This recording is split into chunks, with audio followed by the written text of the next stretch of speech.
Measuring amps, measuring the flow of current, is something which is often done wrong, sometimes with catastrophic results for the fuses inside multimeters. I've set up this rig because this HoldPeak current probe, the HoldPeak HP-605A, has a manual that is, in my view, unhelpful, but which is ultimately, I think, a good piece of kit. And it also presents an opportunity to talk about using multimeters and why one is never enough. So this is what I've got set up on the bench. You can't see the power supply, and it's connected across a resistor. So I can measure the voltage between the terminals of the power supply quite easily. But to measure the current flowing around this circuit, I need to put a multimeter in the path of the current flow. And I've done that, and that's the red one. And I can turn on my power supply, and you can see I'm drawing 1.206 something amps through the resistor, which is out of the frame. So that's easy enough. The question is, with this clamp meter, which is connected back through to this meter here, how does it work? What does it show? So I've clipped that over the wire, and I'll turn it on, and the manual wasn't honestly perfectly clear, but this is to be set to millivolts. And so what the current meter does with DC, I think using a Hall effect sensor, is it measures the magnetic field established around this wire and converts it into a number of millivolts that I can then show on this meter. Okay, this meter here is just a display.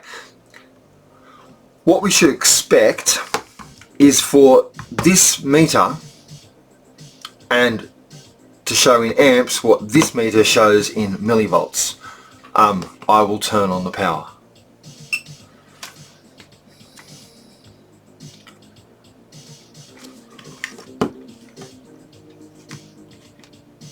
Oh, my mistake.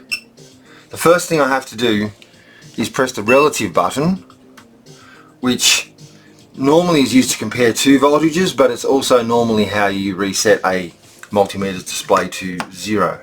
So, pro tip, always press the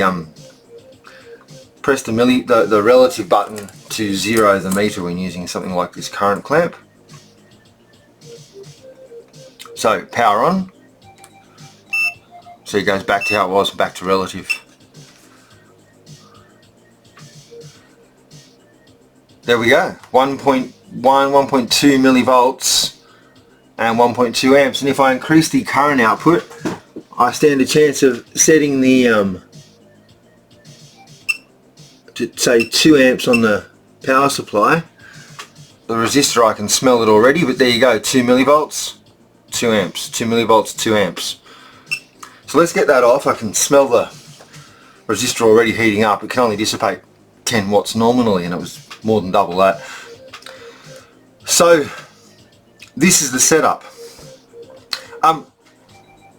It probably is worth, while we are here, talking about why these current clamp meters are so cool. Whew, that resistor's warm.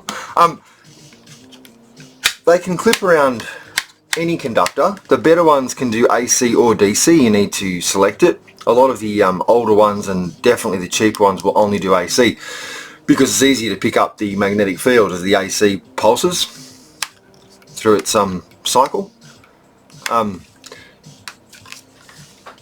The obvious benefit is that while with a voltmeter you can just probe across, with an ammeter you have to put it in series. And so you've got to kind of break the circuit instead of just putting it on. And the other thing is the rating of this. This is rated to, I can't remember, it was something like 600 amps. Very, very high current measuring capability. And if you're working on on phase wires, on electric motors or something, on DC motors. Well, really they're not, they're three-phase AC. If you're working on phase wires on electric motors, including brushless motors, the sorts of currents that are presented, and you can see I had to turn this on, it's got a battery in it. That's how it does the conversion. You can see that if you need to measure very high currents, then this is probably the only way to go. Now, the only other thing I wanted to note before I end this video is that this meter now is set up for measuring current.